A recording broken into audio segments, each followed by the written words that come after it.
Hello friends, welcome to my channel Odia kitchen रु।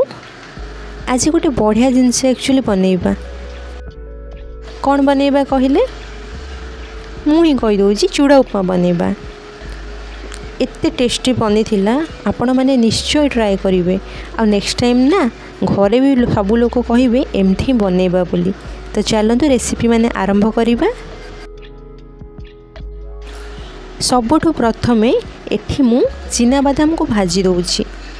मूंगफली माने जदि किए माने बाहर एरिया देखुं तो मु माने मेंशन करदेवी। मूंगफली को एठी प्रथमे भाजी दबा। जो तेल रे आमे भाजी थिले ना सेई तेल रे ही एबे आमे टिके सोरिष फुटे दबा। जीरा तो आपणक इच्छा पकईले पकातु नहल ना मु केबे भी माने पोहारे जीरा पकाएनी। तापरे हमर पियाज कंचा लंका एठी पकई मु भाजी दूची। ता सह मु एथिरे आउ गोटे जिनस पकईची जहाँकि आम ओडिया रे भृषंग पत्र। हाँ, भृषंग पत्र एक्चुअली बहुत माने टेस्ट एनहांस कर दिए चूड़ा उपमार। खाली चूड़ा उपमा नहीं, सी जो थे पकईले भी टेस्ट एनहांस करे। आपण मैंने जानी निश्चय।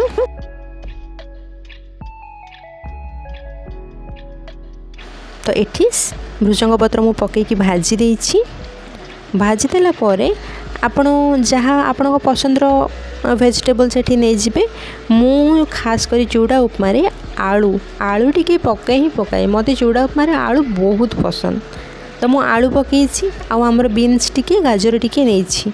आपण इच्छा हेले पकांतु, नाइ जदि आपणक इच्छा अनुसार पकांतु पनीपरिबा।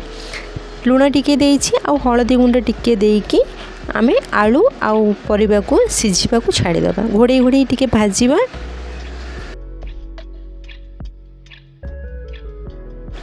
भल कि भाजवा माने पनीपरिबा चूड़ा उपमा रे कंचा रहिले ना एते खास लगनी। चाउमिन रे जदि परिबा कंचा रहइबो ना तो तार टेस्ट बहुत भल आसे, कि चूड़ा उपमा रे भल लागेनी। एठी मु आपन को गोटे ट्रिक कहूची, माने गोटे कथा कहूची। आमे तीन भौणी आम मैंने जब भी चूड़ा उपमा करूँ ना मम्मी सबु बेले कहे तुम मानकर चूड़ा बहुत माने खिला खिला रोचे, बट मु कले ना चूड़ाटा माने चेका हो जाऊँगी कहीं माने गुड़ा हो जाऊँगी कहीं।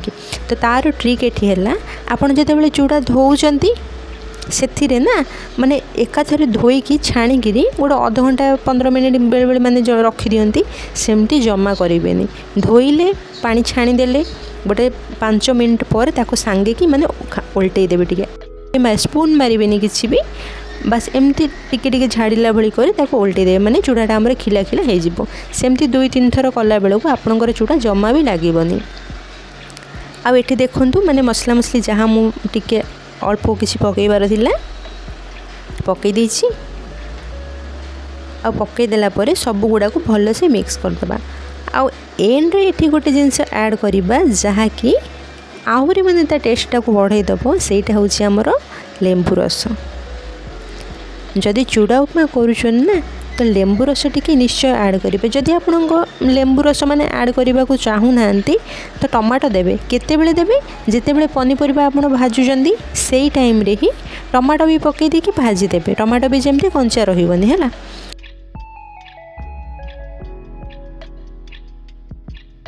तो एबे देखंतु माने चूड़ा उपमा हमर बनी जाइछि। वीडियोटी भल लागि जदि please like share and subscribe कर देबे। जय जगन्नाथ।